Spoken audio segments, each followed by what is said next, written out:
డబ్బు, అనారోగ్యం, ఉద్యోగం, వ్యాపారం, అప్పులతో బాధపడుతున్నారా? మీకోసమే లాంచ్ యువర్ ఫ్యూచర్ ప్రోగ్రామ్. నమస్తే, welcome back to Suman TV. Present మనతో పాటు ఉన్నారు పబ్లిక్ స్పీకర్ రజనీ రమ్మ గారు. నమస్తే మ్యామ్. నమస్తే నవీన మేడం, మనం చూస్తున్నాం కదా, ఐటీ సాఫ్ట్వేర్ సెక్టర్ అంతా కూడా పడిపోతుంది ఆర్టిఫిషియల్ ఇంటెలిజెన్స్ రావడం వల్ల.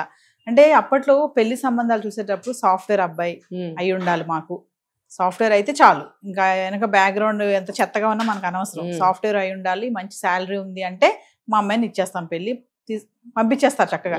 కానీ ఇప్పుడు సాఫ్ట్వేర్ అబ్బాయి అంటేనే కష్టం అయిపోయింది. ఒక రైతు కన్నా ఇస్తాం కానీ పొలం పని చేసుకుని, కానీ సాఫ్ట్వేర్ అబ్బాయికి మాత్రం ఇవ్వమని అంటున్నారు. ఒకసారి మాట్లాడుతుంది దాని గురించి. నేను ముందు ఇదే చెప్పదలుచుకున్నా, రైతు కన్నా ఇస్తాం కానీ అని అంటే అలాంటి వాళ్ళకే ఇవ్వండి అని నేను చెప్తున్నా. రైతులు ఏమన్నా తక్కువ? దేశానికి వెన్నెముక. ఇప్పుడు ఎంటెక్లు, బీటెక్లు, ఎంఎస్లు చేసిన వాళ్ళు కూడా వ్యవసాయం చేసుకుంటున్నారు. ఎందుకంటే వాళ్ళకి అది ఇంట్రెస్ట్, వాళ్ళ వాళ్ళ వంశపారంపర్యంగా వస్తున్న వ్యవసాయం అనేది వాళ్ళు చేసుకోవడానికి ఇంట్రెస్ట్గానే ఉన్నారు. అది చాలా మంచి వృత్తి కూడా. ఇప్పుడు సాఫ్ట్వేర్లు అంటే ఎందుకు ఎగబడుతున్నారు అని అంటే, మంచి శాలరీ వస్తుంది, ఎక్కడికో వెళ్ళిపోతారు, ఇక్కడ ఏమి అంటుకోకుండా హాయిగా. మా పిల్ల ఇక్కడ ఎవరిని అంటుకోకూడదు కదా, మా పిల్ల ఇక్కడ ఎవరిని అంటుకోకూడదు, ఎక్కడికైనా వెళ్ళిపోవాలి, జిల్లా దాటి, రాష్ట్రం దాటి, వీలైతే దేశం దాటి ఎగిరిపోవాలి. ఎగిరిపోతే ఎప్పుడైనా నువ్వే వెళ్ళొచ్చు ఒక్కదానివే. ఇది తల్లిదండ్రుల ఆలోచన. మరి అబ్బాయి తల్లిదండ్రులు ఎప్పుడు కూడా మన ఎందుకులే బాధలు గొడవలు కొంచెం వెనక్కే ఉంటున్నారు అనాదిగా. అంటే అనాదిగా అంటే అప్పట్లో కొంచెం బాధలు పెట్టిన అత్తగారులు ఉన్నారు, కాదనట్లేదు, కానీ ట్రెండ్ మారిపోయిన దగ్గర నుంచి నేను చెప్తున్నాను. ఇప్పుడు దానివల్ల ఏమవుతుందంటే సాఫ్ట్వేర్ ఉద్యోగాలు పోయినాయి అని చెప్పలేము, ఉన్నాయి. కానీ గ్రాడ్యువల్గా ఏమవుతుందంటే ఇప్పుడు ఒక డికేడ్కి చేంజెస్ అనేవి వస్తూనే ఉంటాయి. గత 20 సంవత్సరాల నుంచి సాఫ్ట్వేర్ అనేది బాగా నడుస్తుంది. మరి ఇప్పుడు మళ్ళీ ఒక చేంజ్ రావాలిగా, టెక్నాలజీ డెవలప్ అవుతుంది, మరి ముందుకు వెళ్ళాలి కదా, అందులోనే ఉంటానంటే కుదరదు. సో ఇప్పుడు ఏఐ వచ్చింది. ఇప్పుడు ఈ ఏఐ కూడా 1 డికేడ్ తర్వాత ఇంకోటేదో రావచ్చు కదా. కాబట్టి ఏది శాశ్వతం కాదు, ఏ ట్రెండ్కి ఆ ట్రెండే. ఈ సాఫ్ట్వేర్ పడిపోయింది అనటానికి కూడా లేదు, కానీ ఏఐ వచ్చిన తర్వాత జాబులు చాలా వరకు తగ్గిపోతాయి. ఇప్పుడు ఎన్నో మిషన్స్ వచ్చినాయి, రోళ్ళు రోకళ్ళ మూలపడలేదా? మరి అలాగే ఈ జాబులు వచ్చినప్పుడు మార్పులు అనేవి అలా ఆటోమేటిక్గా వస్తూ ఉంటాయి, ఒకటి పోతే ఒకటి. మరి ఇప్పుడు వాళ్ళకే పిల్లనిస్తాము అని అంటే అది కుదరదుగా, ఎంతమందికి ఇస్తారు మీరు? మరి మిగతా వృత్తులు ఉద్యోగాలు చేసుకునే వాళ్ళకి పెళ్ళిళ్ళు అవ్వద్దా? లేకపోతే వాళ్ళు మనుషులు కారా? వాళ్ళు చేసే ఉద్యోగాలు కావా? వాళ్ళ కుటుంబాలు కావా? ఎందుకు ఇవ్వరు మీరు అని అంటే, అమ్మో ఇక్కడే ఉంటారు కదా, అమ్మో మేము పడలేం, మీరు ఏదో పెద్ద అమాయకులు, మీరు ఏదో పెద్ద మంచోళ్ళు కదా, ఇంక్లూడింగ్ మీ. ఇప్పుడు మనం ఏదో పెద్ద మంచోళ్ళం అన్నట్టు అలా అనుకోవాల్సిన అవసరం లేదు. ఇప్పుడు ఎక్కడైనా సరే మీరు సమస్య నుంచి దూరంగా పారిపోతున్నారు, సమస్య అక్కడే ఉంటుంది. మీరు సమస్యను ఎట్లా రెక్టిఫై చేసుకోవాలనేది, కుటుంబాలను ఎలా సమన్వయం చేసుకుని ఎలా కలిసిమెలిసి ఉండాలనేది ఎవరన్నా ఆలోచిస్తున్నారా? ఆలోచించకపోవటం వల్ల ఈ దొంగ మార్గం ఎత్తుక్కుని పంపించేయడం బయటికి. ఎప్పుడైనా వీలు కుడితే వాళ్ళే వెళ్ళొస్తుంటారు. ఇలా ట్రెండ్ ఉంది, నేను చెప్పడం కాదు, నాకు ఎవరి మీద కోపకావేశాలు లేవు. సాఫ్ట్వేర్ సంబంధాలు చేస్తే ఇంకా కుటుంబంతో మా అమ్మాయి ఉండాల్సిన పని లేదు, సెపరేట్గా హస్బెండ్ తోటే లగ్జరీగా హాయిగా బతుకుతుందని అమ్మాయిలు ఇస్తున్నారంటారా? మరి అదే కదండి. ఇప్పుడు ఊళ్ళల్లో ఎక్కడ ఈ కంపెనీలు ఉన్నాయి, సాఫ్ట్వేర్ వస్తే హైదరాబాద్ రావాలి, బెంగళూరు రావాలి, ఢిల్లీ వెళ్ళాలి, కలకత్తా వెళ్ళాలి, పెద్ద మెట్రోపాలిటన్ సిటీస్కి వెళ్ళాలి, ఊరు వదిలేసే వెళ్ళాలి. ఉన్న ఊర్లో ఉన్న స్టేట్లో ఉద్యోగం వస్తుందని గ్యారంటీ లేదు. ఉన్న స్టేట్లో ఉద్యోగం వచ్చినా గ్రామాల నుంచి సిటీకే రావాలి. గ్రామానికి సిటీకి దూరాలేగా, అప్పుడప్పుడు గెస్ట్ లాగా వెళ్ళి రావచ్చు కదా. అదే కానీ ఊళ్ళల్లోనే అంటే ఊళ్ళల్లో కష్టాలు అనమాట. అందుకని ఊరు దాటించాలి, శాలరీ బాగా వస్తుంది, సొంత ఇల్లు ఉండాలి, పెళ్ళికి కారు ఉండాలి, ప్రాపర్టీలు ఉండాలి, పిల్లాడు ఒక్కడైతే చాలు.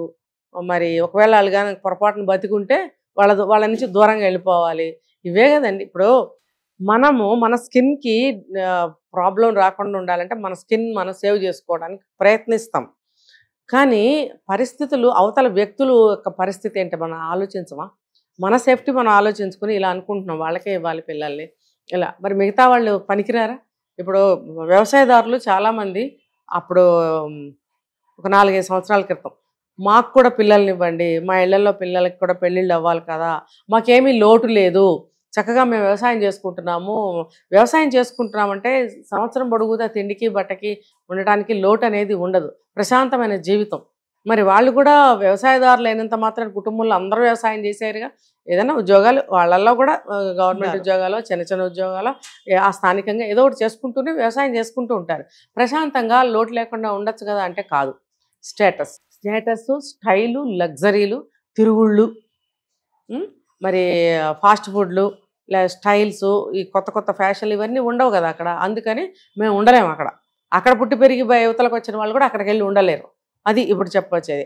ఇంకా మళ్ళీ స్టేట్ గవర్నమెంట్ జాబ్స్ చేస్తున్నారు, స్టేట్స్లోనే ప్రైవేట్ జాబ్స్ ఉంటాయి, రకరకాల కేటగిరీ మనుషులు ఉంటారు. వాళ్ళందరికీ పెళ్ళిళ్ళు వద్ద, వాళ్ళందరూ సాఫ్ట్వేర్లు అయి తీరాలా? మరి వాళ్ళు ఎవరిని పెళ్లి చేసుకోవాలి? నేననేది ఏంటంటే ఏ స్థాయికి సంబంధించిన వాళ్ళు ఆ స్థాయిలో సంబంధాలు చూసుకోమని చెప్తున్నా నేను. ఇప్పుడు సాఫ్ట్వేర్ వాళ్ళకి ఇచ్చి చేయాలన్నా కట్న కానుకలు అని అంటున్నారు కాబట్టి ఆ కట్న కానుకలు అందరూ ఇవ్వలేనప్పుడు ఇవ్వలేని వాళ్ళకి కూడా వీళ్ళే కావాలంట. తల తాకట్టు పెట్టి ఉన్న ఆస్తులు అమ్మి లేకపోతే కొంచెం అప్పు చేసి సాఫ్ట్వేర్ వాళ్ళకే ఇస్తున్నారని చెప్పి టాక్.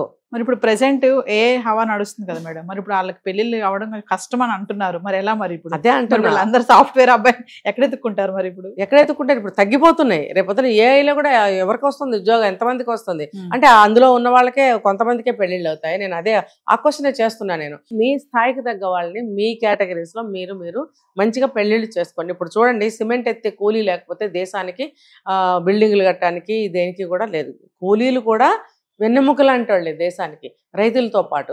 ఎవరు లేకపోయినా దేశం అనేది నిలబడదు, దేశ ప్రగతి ముందుకు వెళ్ళదు. సో ప్రతి ఒక్కళ్ళు కావాల్సిందే.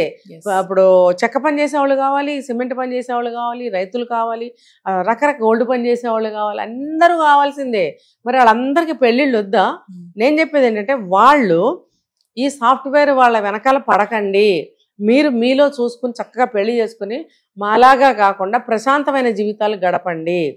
ఓకే, ఇప్పుడు మీరున్నారు, మీరు ఇక్కడ చదివారు, ఇక్కడ ఉద్యోగం చేశారు, మీకు ఇక్కడ ఓకే. ఇప్పుడు నేను ఇక్కడ చదువుకున్నాను, నేను ఇక్కడ పుట్టి పెరిగాను, నేను ఇక్కడ చదువుకుని నేను ఇక్కడ ఉద్యోగం, నాకు సెట్ అవుతుంది. నేను ఇప్పుడు ఊరు వెళ్ళిపోయి అక్కడ ఏమైనా చేయాలంటే కుదరదు. వాళ్ళు ఇక్కడికి వచ్చేసి చేయాలంటే వాళ్ళు కూడా ఇమ్మడలేరు. కాబట్టి ఎక్కడ ఉండేవాళ్ళు అక్కడ వాళ్ళని వెతుక్కుని పెళ్లి చేసుకుంటే జీవితాలు, కుటుంబాలు సేఫ్టీగా, ఆరోగ్యంగా, ఆనందంగా, సుఖంగా, ప్రశాంతంగా జీవించగలుగుతారు. ఈ ఉరుకులు పరుగుల జీవితాలతో మీరు పోటీ పడలేము. మనం వాళ్ళతో పడలేము, వాళ్ళు వీళ్ళతో పడలేరు. కాబట్టి ఎక్కడ ఉండేవాళ్ళు అక్కడ వాళ్ళ సర్కిల్లోనే చూసి చేసుకుంటే సుభిక్షంగా ఉంటుంది నన్ను అడిగితే. ఈ ఒక విషయం, ఈ సాఫ్ట్వేర్ వాళ్ళని చేసుకుంటే వీళ్ళకి ఇది సెట్ అవుతుంది. అది ఎంతమందికి సాధ్యం అవుతుంది? వాళ్ళకి అంతమందికే సాధ్యం అవుతుంది, అందరికీ కాదు. కాబట్టి అందరి ద్రాక్షకి ఎగరొద్దు. ఇప్పుడు ఆస్తులు అమ్ముకుని సాఫ్ట్వేర్ వాడికి పిల్లనిద్దామని మాత్రం అనుకోకండి. ఎన్ని బాధలు, ఎన్ని సమస్యలు వస్తూనే ఉన్నాయి కాబట్టి గ్రహించండి. Thank you.